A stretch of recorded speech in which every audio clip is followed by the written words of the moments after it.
My name is Lila, I'm 27, and for a long time I honestly thought I was cursed.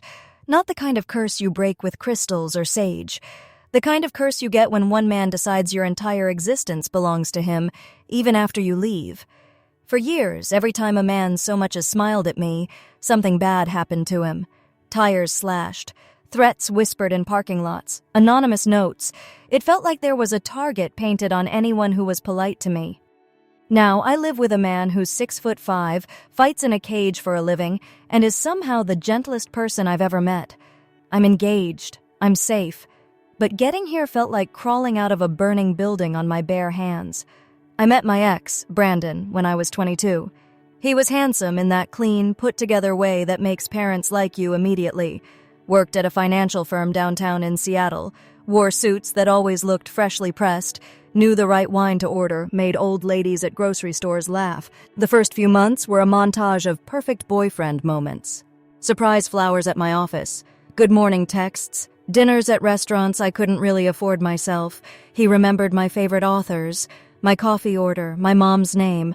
The control didn't start as control. That's the part people on the outside never understand.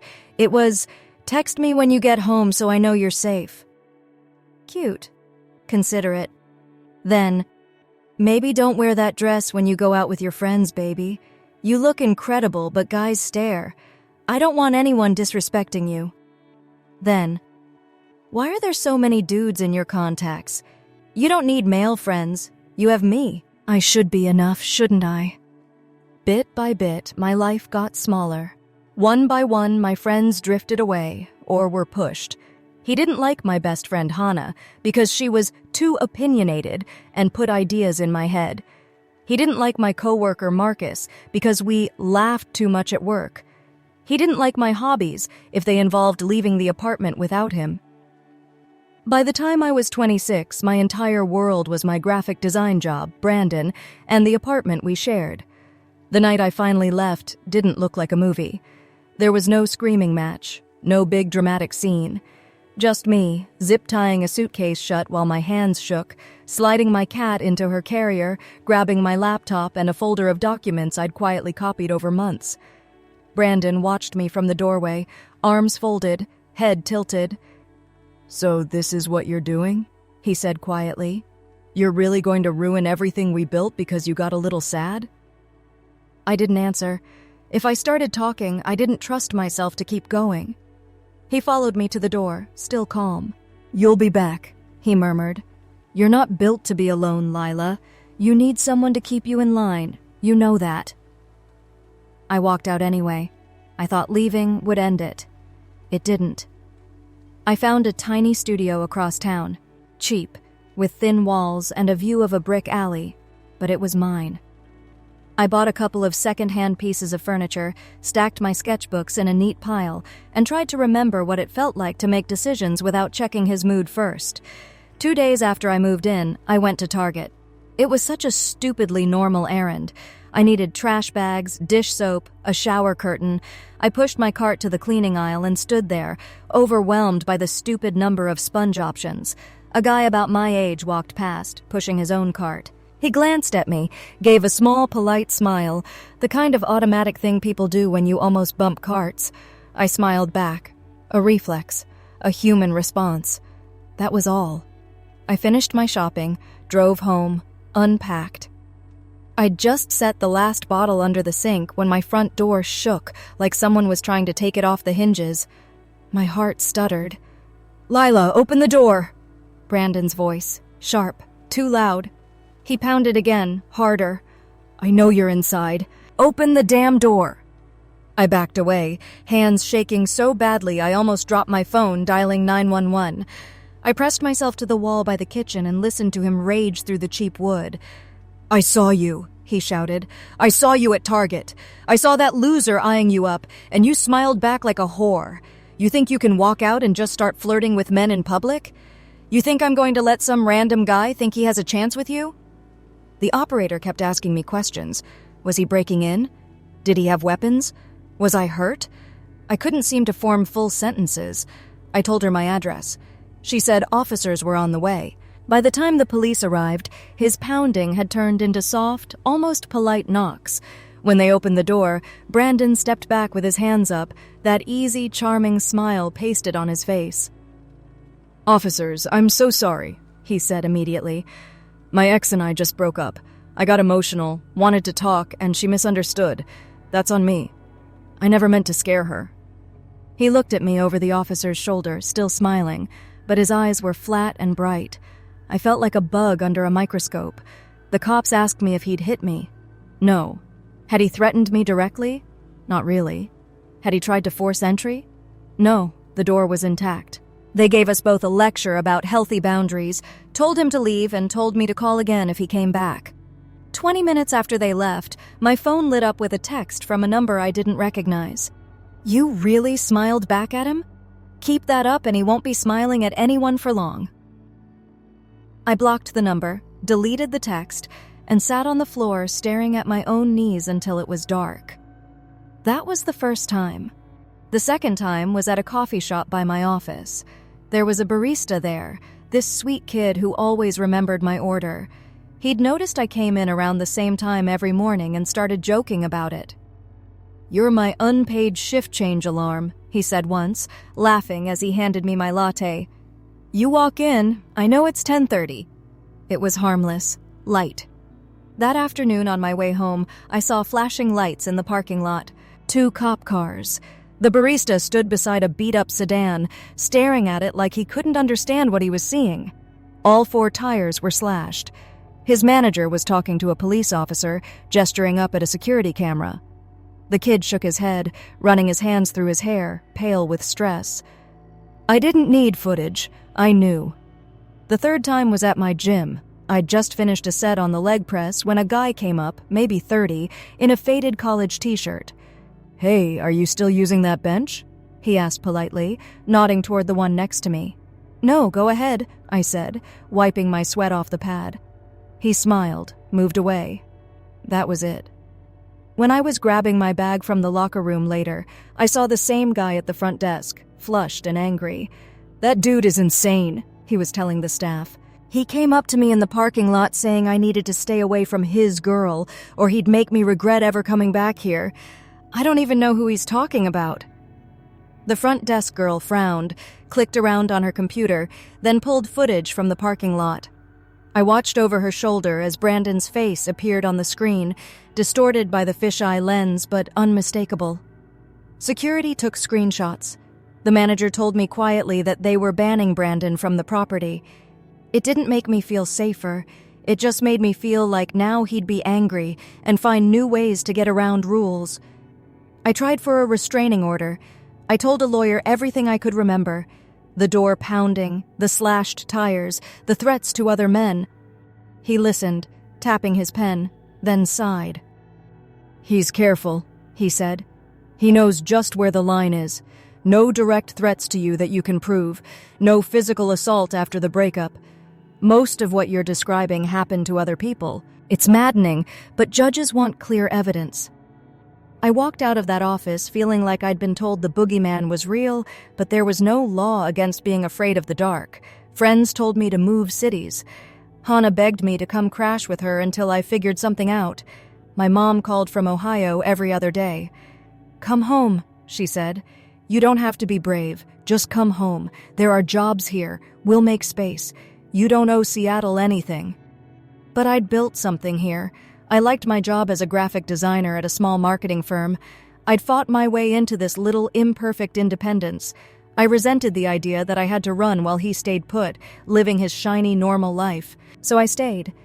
Instead of running, I vanished. I stopped going out after dark, stopped saying yes to after-work drinks, stopped making eye contact with men in public. I wore headphones with no music in them so I could hear footsteps behind me. At 25, with no kids and no physical illness, I lived like a shut-in. My world was my office, my apartment, and the grocery store, always at off-peak hours. If my phone hadn't died that Tuesday, I might still be living like that. It was a regular workday, gray and rainy. I was on a tight deadline, halfway through designing a campaign. My phone was plugged in, updating, and then suddenly it wasn't anything. The screen went black. No logo, no restart, no flicker. Just a slab of glass and panic. My entire life was tied to that stupid device. Two-factor codes, bank logins, my work email, client social media accounts, my therapist's number. I could feel my chest tightening just staring at it. There was a tiny electronics repair shop 2 blocks from my office, a place I'd passed 100 times and never really noticed. Desperation makes you remember random details like "We fix cracked screens" signs. I grabbed my dead phone and practically jogged through the drizzle. The bell over the door chimed as I stepped inside. The place smelled like dust and solder. Phone cases hung on pegboards. A glass counter displayed a graveyard of half-disassembled devices. Behind the counter stood the largest man I'd ever seen in real life. He had to be at least 6'5", with shoulders so wide he looked like he'd been built for a different era. Dark hair buzzed close, a faint scar cutting through one thick eyebrow, nose a little crooked like it had been broken more than once. Tattoos peeked from under the sleeves of his black t-shirt. If I'd seen him on the sidewalk 6 months earlier, I probably would have crossed to the other side. He looked up from the tablet he was working on, took one look at my face, and his whole expression softened. "Uh-oh," he said in a low, warm voice. "You've got the 'my whole life is on this thing' look. What happened?" His tone disarmed me. I laughed, but it came out more like a half-sob.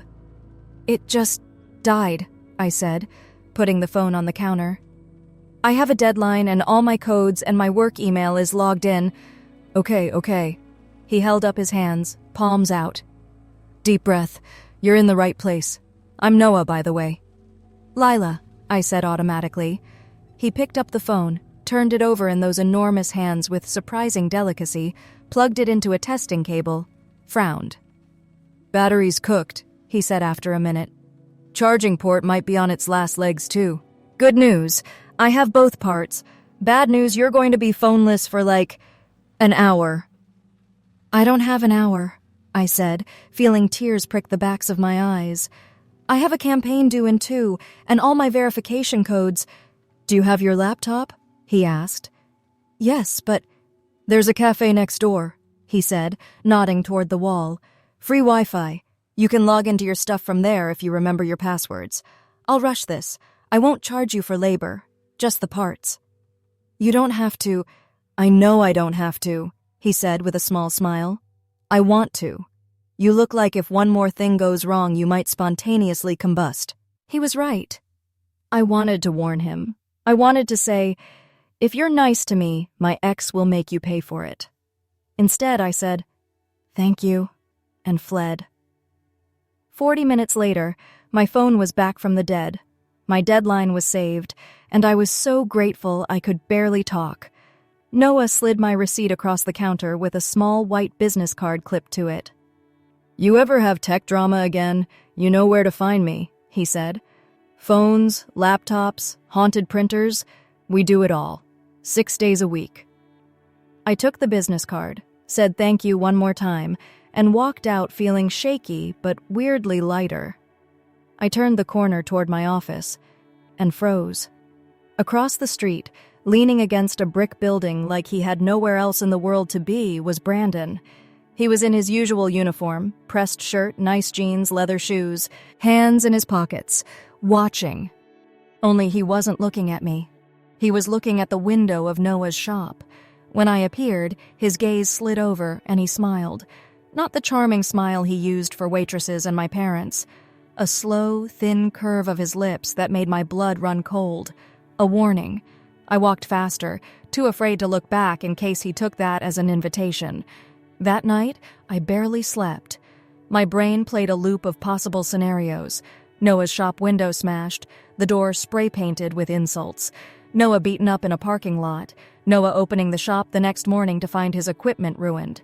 The next day, on my lunch break, I made myself walk past the repair shop. The glass was intact. The open sign glowed. Inside, Noah sat at the counter, head bent over a tablet, alive, unbruised. He glanced up, saw me, grinned, and lifted his chin in a greeting. I panicked, waved back, and speed-walked away. 1 day passed, then 2, then 3. No broken windows, no police tape, no local Facebook group post about some random vandalism. It didn't make sense. Brandon never passed up an opportunity to remind me I wasn't free. 3 days later, on a Saturday, I did something reckless. I went to the farmer's market. Before Brandon, the market had been one of my favorite places. I loved wandering between stalls, sampling cheese I couldn't afford, listening to street musicians, watching families argue over which jam flavors to buy. Brandon always complained when I wanted to go. "It's crowded, it's dirty, it's a bunch of hipsters pretending to be poor," he'd say. "Why would you want to be around all those guys staring at you?" Eventually, I stopped going. It wasn't worth the fight. But that Saturday, my apartment felt like it was shrinking around me. My therapist's voice echoed in my head. "You're allowed to exist in public without expecting punishment." So I put on sunglasses, pulled my hoodie tight, and went. I bought a basket of strawberries, some fresh bread, and was contemplating tomatoes when someone said my name. "Lila?" I turned so fast I almost dropped the tomatoes. Noah stood a few feet away, holding a reusable shopping bag, wearing a tank top and athletic shorts. In the fluorescent light of his shop, he'd looked big. In daylight, in a tank, he looked enormous. His arms were all dense muscle and faint scars. I noticed the way people subconsciously moved around him in the crowd, like water around a rock. "I didn't expect to see you here," he said, smiling. "You shop the market too?" "I used to," I said. Before my life turned into a crime thriller no one believed. I stopped myself before I said it out loud. He didn't press. "There's a stand over there that makes breakfast burritos that will change your life," he said, pointing with his chin. "You tried them?" I shook my head. "We gotta fix that," he declared. "Come on, my treat. Consider it an apology for talking smack about your dead phone." "You already fixed my phone for almost nothing," I protested weakly. "And now I'm fixing your lack of burrito experience," he said. "Don't argue with the expert." Something in his tone, light but sure, made it hard to say no. We got in line. He ordered 2 burritos and 2 lemonades. Then we found a patch of shade under a big tree and sat on the grass. We talked like we'd known each other longer than an hour of panicked tech repair. He told me he grew up outside Phoenix, that he was the biggest kid in every class, that people assumed big meant dumb or dangerous or both, and he'd had to work double to convince teachers he wasn't. He told me why he started training. "I was this giant kid who didn't know what to do with himself," he said, taking a bite. "My uncle put me in a boxing gym so I wouldn't break doors. It sort of stuck. Then I got into kickboxing, then jujitsu. Now I do MMA." "You fight? Like professionally?" I asked, trying not to let my eyes drift to the half-healed bruises on his knuckles. "Yeah," he said casually. "Nothing crazy. Regional circuits, mostly. 13 fights, 10 wins. I'm trying to move up." A tiny alarm bell went off in my head. Fighter. Violence. Control. He must have sensed the shift in me because he added quickly, "People hear that and they think I must be some rage monster. Honestly, it's the opposite. Fighting's why I'm calm. When you know exactly how much damage you can do, you get really careful not to do it unless everyone agreed to be there and there's a ref watching." I didn't know how to respond. Part of me wanted to get up and walk away before this sweet, funny stranger got dragged into the black hole that was my ex. Part of me wanted to tell him everything. The smallest part of me, the part Brandon hadn't completely killed, just wanted to stay under that tree, enjoying a conversation with a man who didn't feel like danger. We sat there for nearly 2 hours. He told me about the shop he co-owned with his cousin, about his mom who texted him nightly Bible verses and pictures of her cat, about how he'd cried at a stupid commercial once, and his brother never let him forget it. When we finally stood up, he hesitated, then said, "This might be random, but can I get your number? In case your phone spontaneously combusts again. Or, for future burrito emergencies." Every defense mechanism I'd built over 2 years screamed at once. "No, he will get hurt. Brandon will find him. Brandon will scare him away. Don't drag someone else into your mess." but I was so exhausted from being afraid. I gave him my number. That night, he texted, "Thanks for not judging my 3 burrito order. If you ever want to do dinner, I know a place where the lasagna will make you question your religion." I stared at the message for a long time. Then I typed, "Before we go out, I need to tell you something. It's kind of a lot." "Okay," he wrote back almost immediately. "I'm listening." I told him, not every detail but enough, that I'd left a 4-year relationship with a man who didn't like other men even looking at me. That since I left, every guy who talked to me seemed to end up threatened or harassed. That I'd tried to get legal protection and failed because my ex was careful. That I hadn't gone on a date in 2 years because I couldn't live with someone getting hurt because of me. I ended with, "So if you want to back out, I understand. Seriously, no hard feelings." For 10 minutes, there was nothing. I put the phone face down on my bed, convinced I'd scared him off, forces at work keeping me alone forever. Then it buzzed. "That's horrible," he wrote. "I'm sorry you've been dealing with that, and that no one stopped him." Another message popped up. "But I'm not afraid of your ex. I would still really like to take you to dinner." We went to a little Italian place near the water. I showed up in jeans and a sweater, heart trying to punch out of my chest. The first thing I did when I sat down was scan every corner of the restaurant, looking for Brandon's profile in the crowd. He wasn't there. Noah talked about an upcoming fight he had in 3 weeks, about how his opponent was a wrestler, and that was always tricky for a striker like him. "What's your strength?" I asked, twirling my fork. "Punching people in the head, mostly," he said, deadpan, then grinned when my eyes widened. "In a regulated environment, with doctors nearby. I'm a boxer first. In MMA, you can't just be one thing, but that's my base." After dinner, he walked me to my car, hands in his pockets. "I had a really good time," he said. "Can we do this again?" "Yes," I said, and realized I meant it. We started seeing each other twice a week, then 3 times, then most days. He never pushed. When I froze up if a stranger got too close on the sidewalk, he would subtly shift his body between me and them without making a big deal.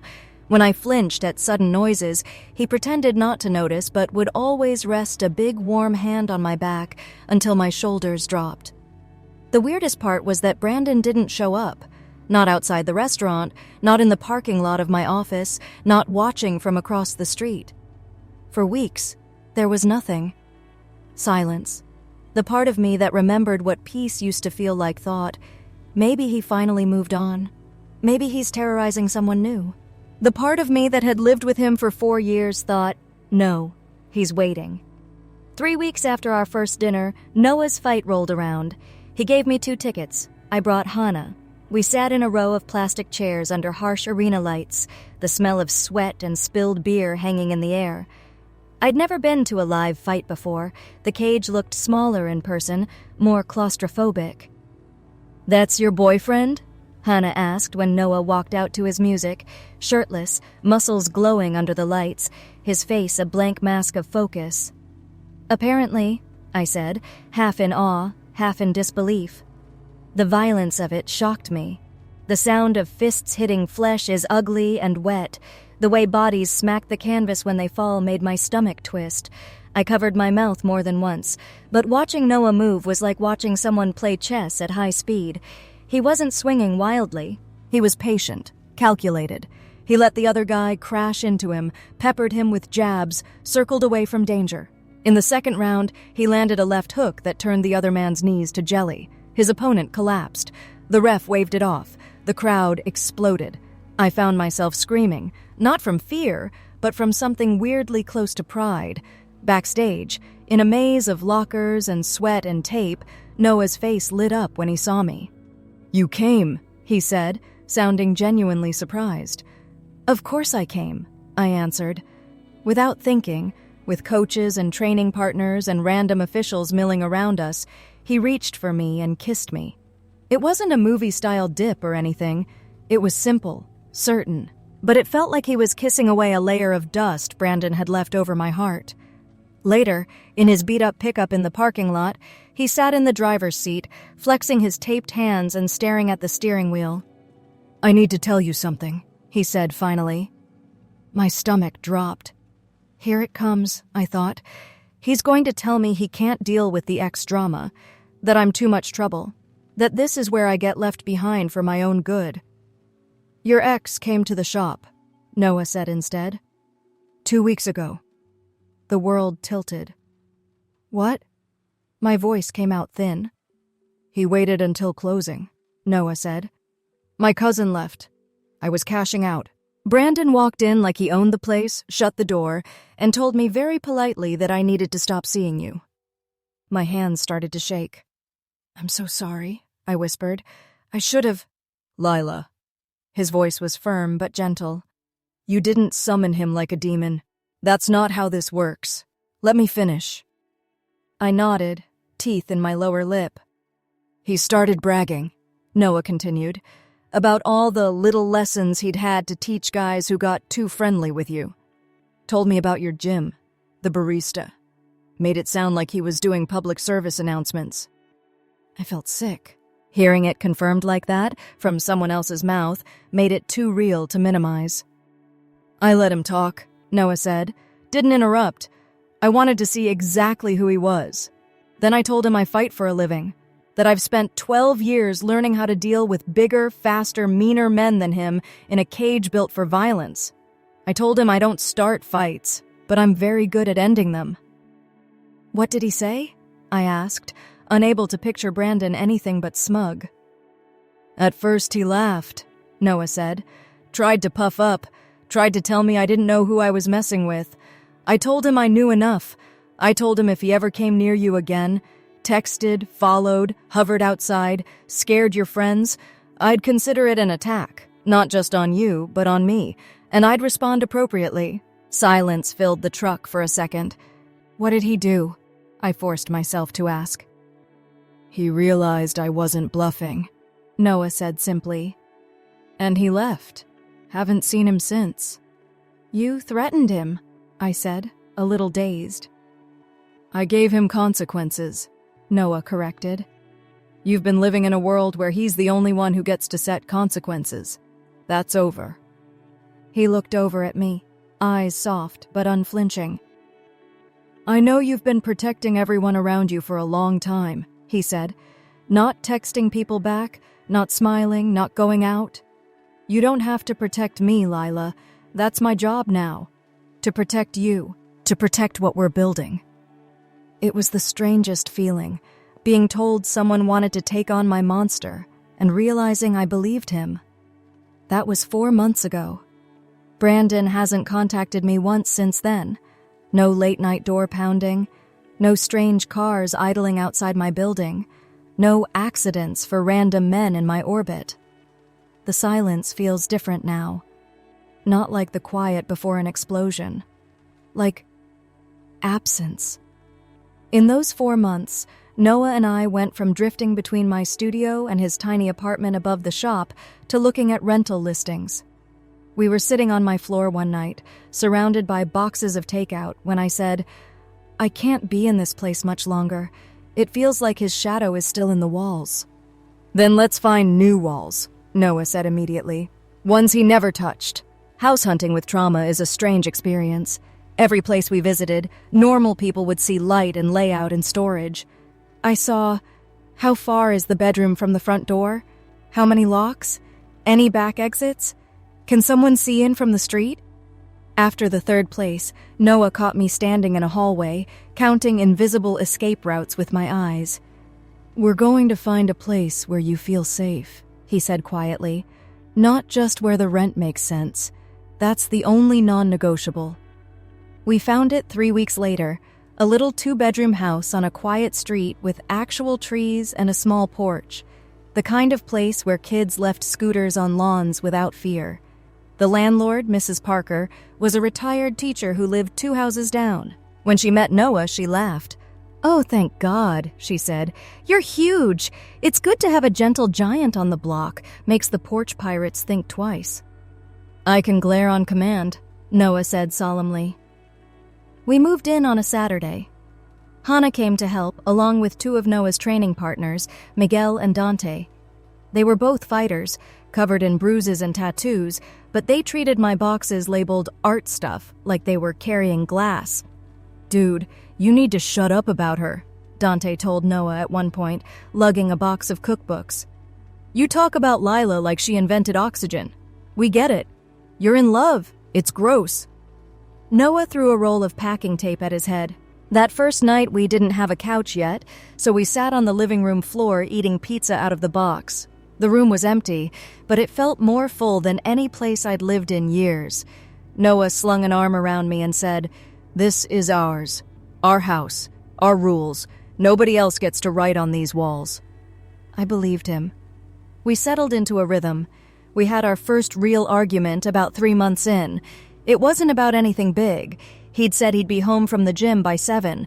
By 8:30, he still wasn't back. His location sharing had him at the gym, but his phone went straight to voicemail.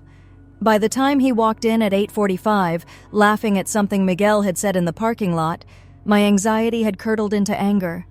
"Turn your phone off," I snapped from the kitchen. He blinked, surprised, but obeyed. "What's wrong?" he asked, his voice cautious but not defensive. "You said 7, I said, trying to keep my voice level and failing. "You were almost 2 hours late. You didn't text, you didn't answer. I thought—" I swallowed down the images that had rushed me all evening. Him lying unconscious in a parking lot, his head split, me finding out from a coach's number I didn't recognize. Or worse, Brandon somehow making good on a threat he never got to carry out before. "I thought something happened," I finished weakly. "I can't. When people disappear, it messes with me." The old script in my head braced for the response I used to get. "You're crazy. Stop overreacting. You're making a big deal out of nothing. You're trying to control me." Noah stepped closer, hands lifted like he didn't want to spook me. "You're right," he said simply. "I should have texted. We did an extra round of sparring, then I talked to Coach. Then I got caught up. That's on me. I'm sorry, Lila." That was it. No yelling, no sulking, no silent treatment, no manipulation, just, "I was wrong. I'm sorry. I'll do better." I started crying, big ugly tears I couldn't seem to stop. Hey, he murmured, pulling me in carefully like he wasn't sure if I'd bolt. "You're allowed to be upset. You're reacting to 4 years of having every feeling weaponized against you." We made an agreement that night. If practice might go late, he'd text me before his usual time.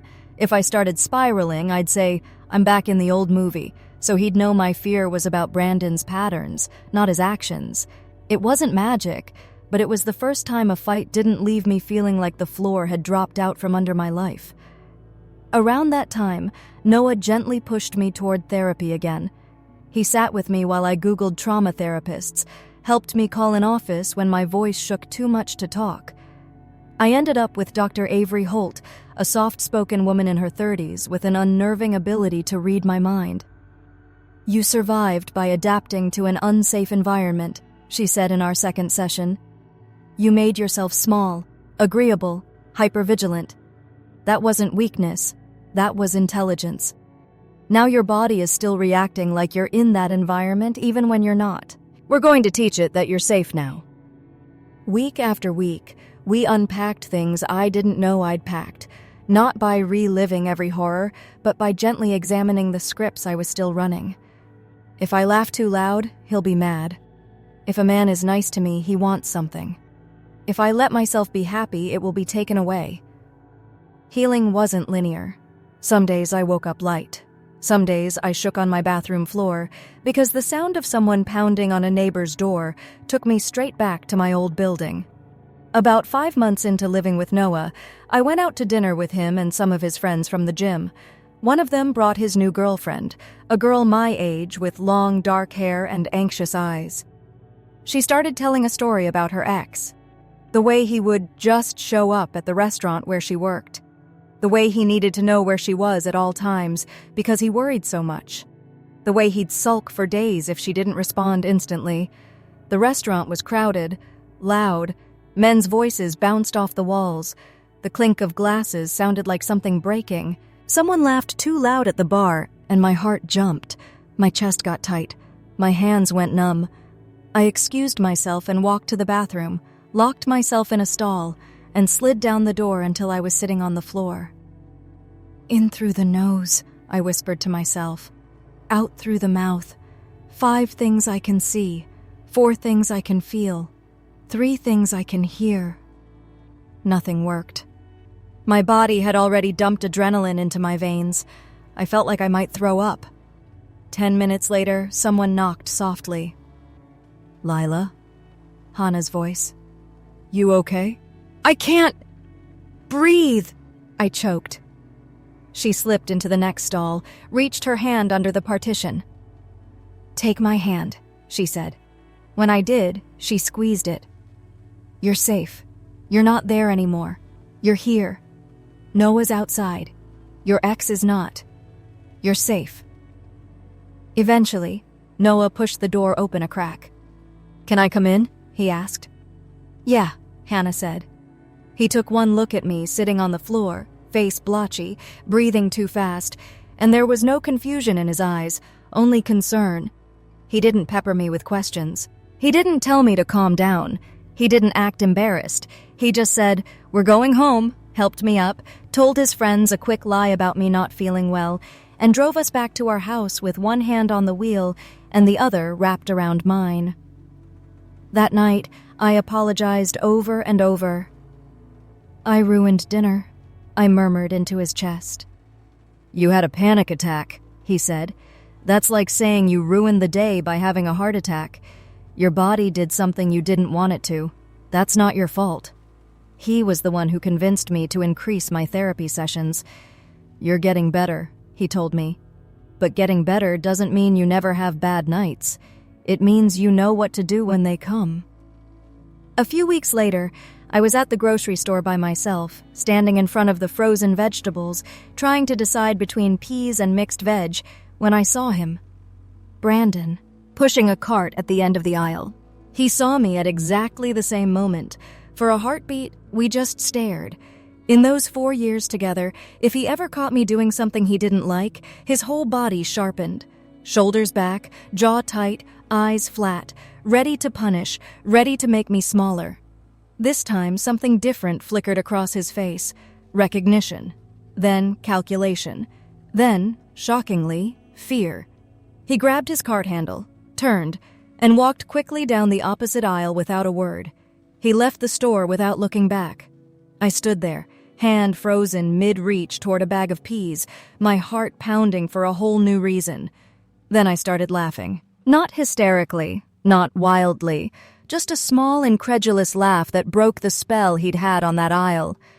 He wasn't avoiding me because of me.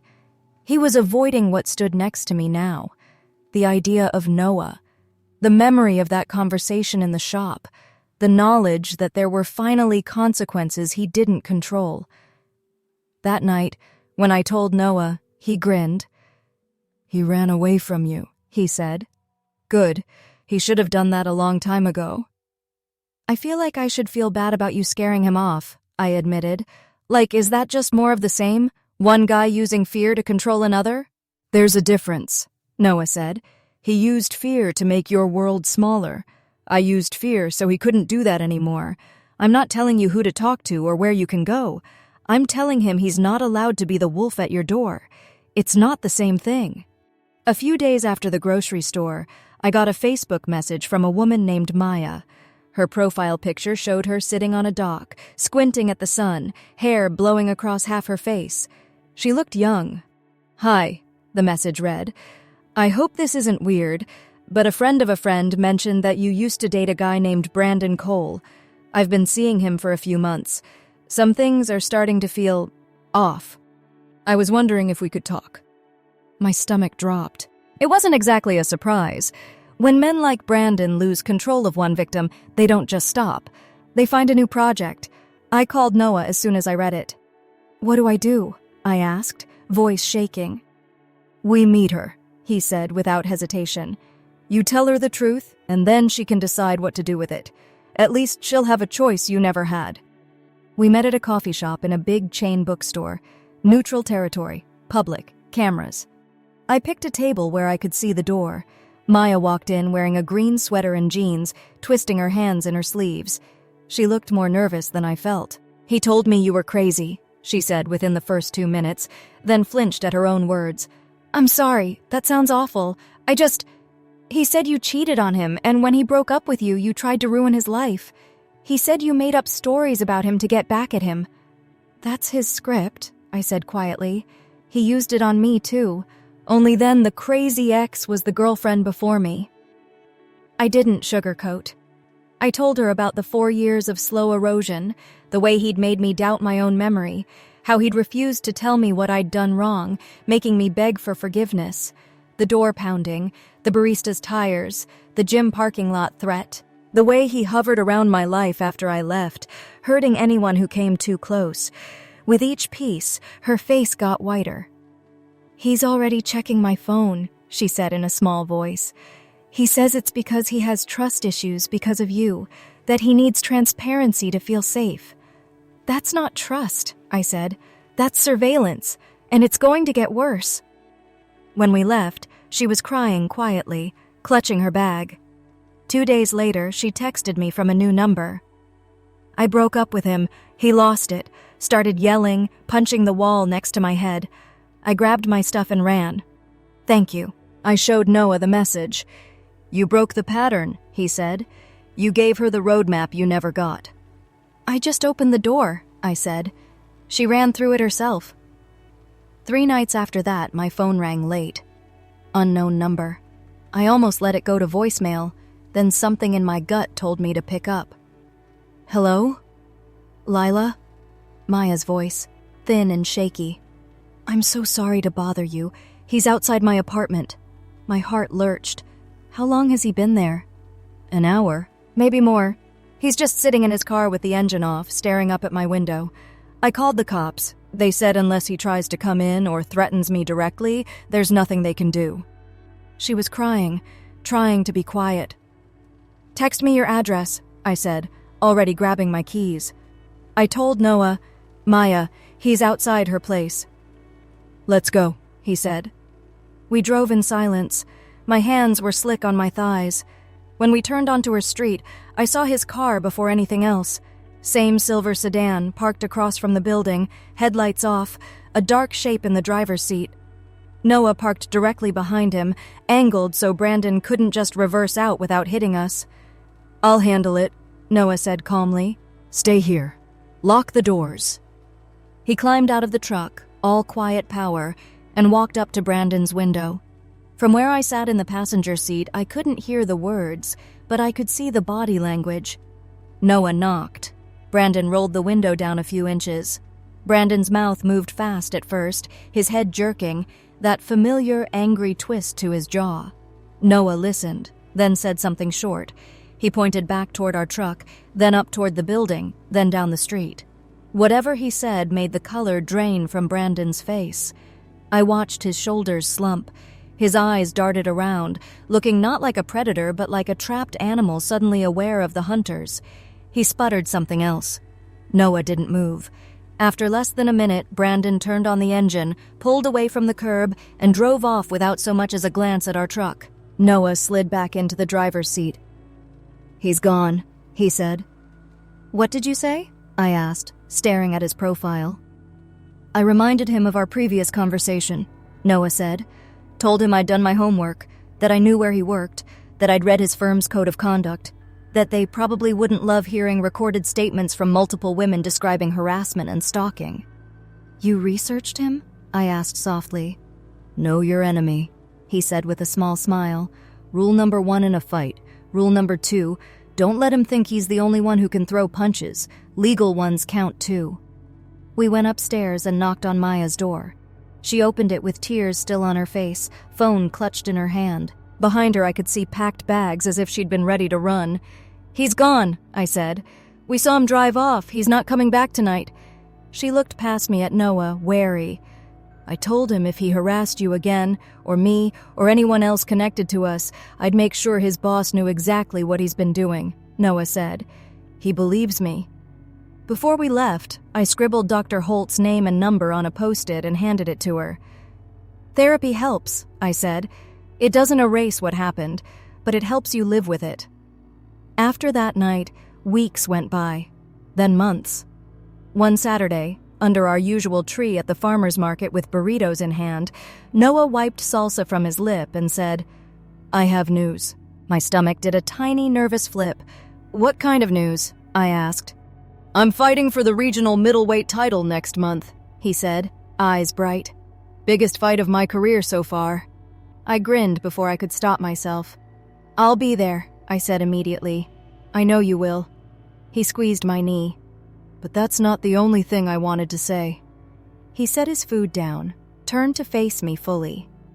"Before you walked into my shop with a dead phone and panic in your eyes, fighting was everything to me," he said. "It was my job, my therapy, my identity. If I wasn't training, I felt wrong." I listened, heart thudding. "Then you appeared," he continued. "And suddenly there was this whole other thing in my life that mattered more than how many rounds I could go. I started caring less about winning fights and more about making sure you could sleep without checking the locks 6 times. I'm not proposing," he added quickly when my breath caught. "Not yet, anyway. I just wanted you to know that I'm not just fighting against things anymore, not just against opponents or my own anger. I'm fighting for something. For us. For this little house and nosy Mrs. Parker and future... whatever." I leaned in and kissed him, hard, right there under the tree, while kids ran past and someone played guitar badly a few stalls over. The title fight was brutal. 5 5-minute rounds. 25 minutes of 2 men pushing their bodies past the point most people would have quit. Noah's opponent was a wrestler with an almost perfect record. In the early rounds, he kept trying to drag Noah to the mat. Noah's right eye swelled. His nose bled. I flinched every time a punch landed. By the 5th round, both of them were exhausted. Sweat flew in arcs with every movement. The crowd was roaring non-stop. With less than a minute left, Noah did what he always seemed to do when it mattered most. He found something extra. He slipped a punch, stepped in, and landed a clean jab-cross hook that snapped the wrestler's head around. The man crumpled. The ref dove between them, waving his arms. The stadium erupted. They wrapped a big, shiny belt around Noah's waist. He raised his arms, battered and grinning, and his gaze searched the crowd until he found me. Backstage, through the chaos, he reached for me first. "We did it," he said, holding me tight. "You did it," I corrected. "No," he murmured. "We. You think I could have focused on training if I was worried every time my phone buzzed that it was you telling me your ex was outside? You gave me space to chase this. You gave me something to come home to." A few weeks later, he got an email from a bigger promotion. Better money, more exposure, harder fights, more travel.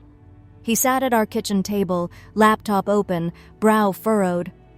"What do you think?" he asked. "Should I say yes?" "This is what you've worked for," I said. "You have to." "You're what I worked for," he said softly.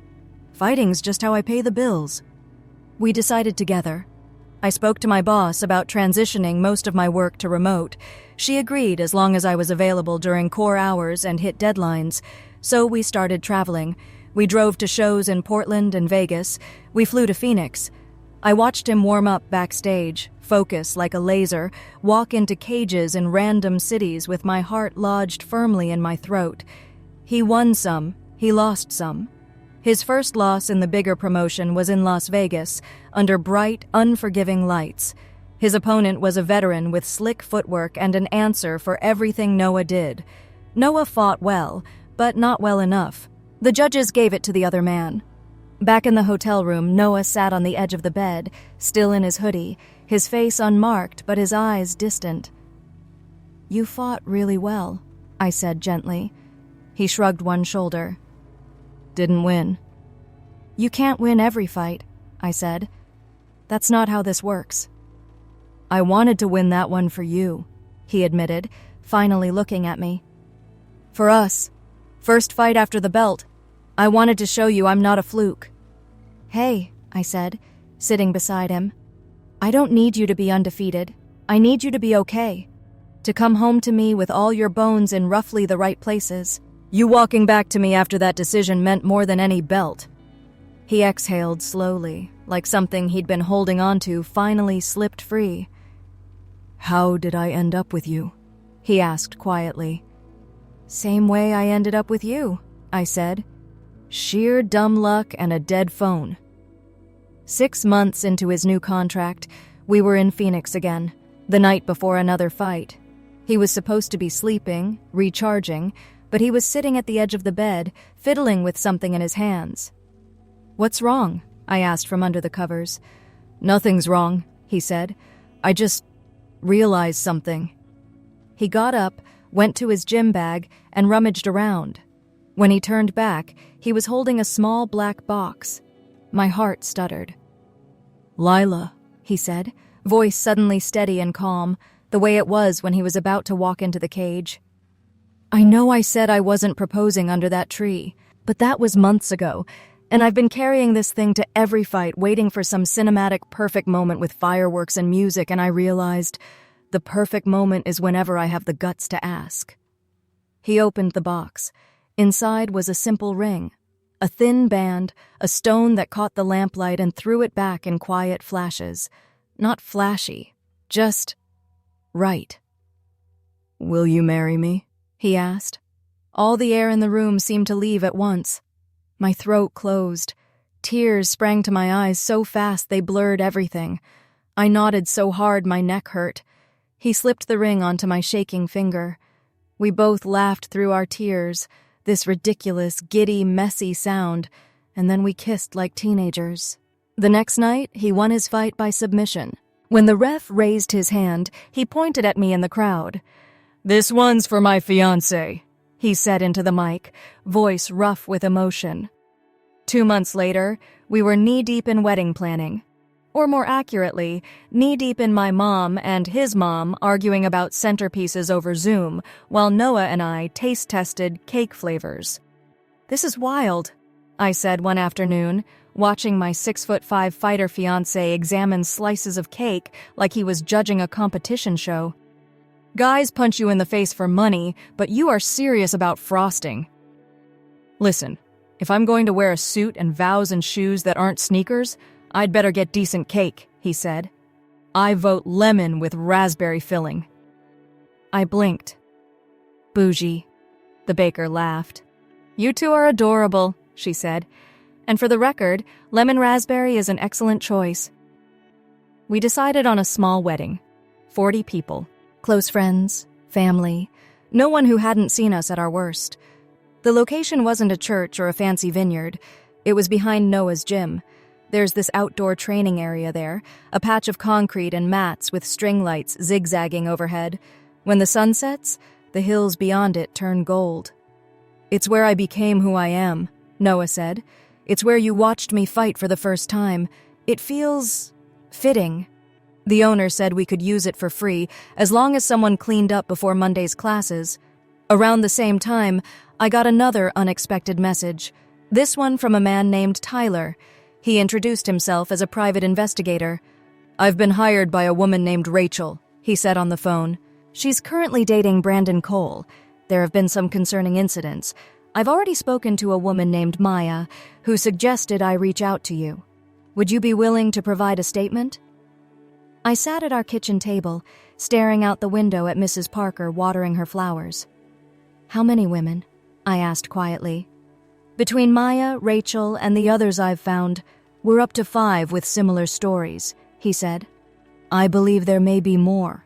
He explained that Rachel had hired him early, when things started to feel off, instead of waiting until they escalated the way they had with me. They were building a pattern of behavior case for a restraining order, and the district attorney had expressed interest in potential criminal charges if enough victims came forward. "Would you be willing to testify if it goes to court?" he asked. I looked over at Noah, who was chopping onions at the counter, humming under his breath. "Yes," I said. I'm done letting him be the one who talks. Over the next few weeks, I talked to Tyler at length. He recorded my statement, so did Maya, so did 3 other women I hadn't known existed. Patterns emerged. The same lines, the same tactics, the same excuses. Brandon stopped being some all-powerful specter in my life and turned into something smaller, sadder. A man with a very specific script, recycling it with different audiences until enough of us stepped on stage together and ruined the show. 3 weeks later, Tyler called again. "We got a temporary restraining order granted for Rachel," he said. "Based on multiple victim statements, the DA has filed charges for stalking and harassment. Brandon's been served. There's a preliminary hearing set for 2 weeks after your wedding." I thanked him, hung up, and sat in silence for a long moment. Noah turned off the stove and came to sit beside me. "What did he say?" he asked. I told him. He smiled, slow and satisfied. "You did it," he said. "We did it," I corrected. "All of us. Everyone who spoke up." "You know what I love the most about this?" Noah said. "He didn't lose to some dude in a parking lot. He lost to a group of women who decided to talk to each other. Men like that only have power when you're isolated." Our mothers arrived in town a week before the wedding. Noah's mom was exactly what I expected. Warm, loud, quick to hug. She took one look at me and pulled me into her arms. "Thank you for loving my boy," she murmured. "He's had a lot of anger in him since his dad died. Fighting helped. But you made him happy." I hadn't known about his dad. Later that night, I asked. "Car accident," Noah said quietly, fingers tracing circles on my arm. "Drunk driver. He was coming home from work. 1 second he existed, the next he didn't." "I'm so sorry," I whispered. "He always told me if you're born big, you have a responsibility," Noah said. "To stand in front, not on top. To be the person people can hide behind if they need it. I spent years being angry I couldn't protect him. Standing up to your ex for you." He trailed off, eyes shiny. It felt like finally doing what he always asked. We cried together. 2 people with different wounds, somehow stitching each other up. The day before the rehearsal dinner, I went to Target. Same one, same automatic doors, same cleaning aisle. I grabbed a cart and walked straight there on purpose, like I was testing a scar. As I was comparing brands of all-purpose cleaner, a guy about my age pushed his cart past. He glanced up, met my eyes for a split second, and smiled politely. For half a second, old panic flared. The script in my body said, "If you smile back, something bad will happen." I smiled anyway. Nothing happened. No car doors slamming. No phone buzzing with threats. No sense of being watched by someone who thought he owned me. I paid for my things. In the parking lot, I sat in my car, hands on the steering wheel, and let myself really breathe. 3 years earlier, a smile in that aisle had turned into fists on my door. Now it was just nothing. A normal human moment. When I got home, Noah was in the kitchen, practicing his speech for the rehearsal dinner. "How'd Target go?" he asked. "I smiled at a stranger in the cleaning aisle," I said, "and nothing bad happened." He smiled back. "That's the life you deserved the whole time," he said simply. "Tomorrow is the rehearsal. The day after that, I'll walk down an aisle made from gym mats under string lights, past rows of people who saw me break and get back up. 2 weeks later, I'll sit in a courtroom with Maya, Rachel, and 3 other women I haven't met yet. We'll tell the truth into microphones. We'll look at Brandon not as an all-powerful monster, but as a defendant in a system that finally is paying attention." Victoria, the prosecutor, told me over the phone, "He'll probably take a plea. Men like him rarely want their behavior read out loud in public. Either way, he's not going to be floating above consequences anymore." Sometimes in therapy, Dr. Holt asks me what I'm most afraid of now. I'm scared I'll wake up one day, look around at our house and our stupid collection of mismatched mugs, and Noah making coffee shirtless, and realize it was all too good to be true, I told her last week, that he'll change, that I'll end up back where I started. "Do you believe that?" she asked. "Not really," I admitted. "He's consistent, but the fear's still there." "That fear makes sense," she said. "You spent years learning that happiness was always followed by punishment.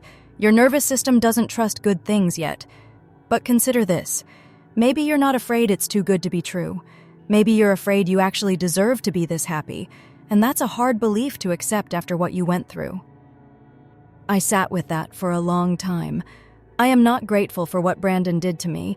I'm not one of those people who says, "My abuse made me stronger." Abuse doesn't make you stronger. It breaks you.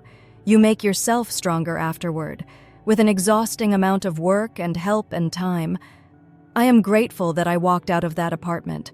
I'm grateful that my phone died exactly when it did, forcing me into Noah's shop.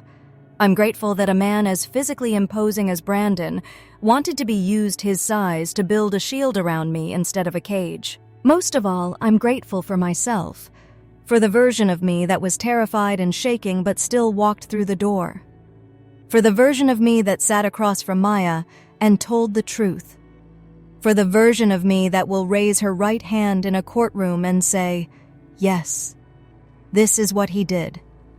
In a few days, I'll take Noah's last name and sign a marriage certificate that has nothing to do with ownership and everything to do with choice. Brandon doesn't get to be the main character in my story anymore. He's a chapter, a file number, a cautionary tale. The rest of the book is mine. It's the kind where the heroine learns she never needed rescuing, but she's allowed to be loved anyway. The kind where the scariest-looking man in the room is the one who makes sure you never have to be scared again. The kind where love doesn't make your world smaller. It makes it slowly, steadily, gloriously bigger. Big enough to smile at a stranger in Target. Big enough to plan a wedding without checking the door every 5 seconds. Big enough to sit next to a 6'5" fighter on the couch, both of you covered in takeout crumbs, and think, this is it. This is what safety feels like. My name is Lila. Soon it'll be Lila Reyes King. And for the first time in a very long time, my future belongs to me, too.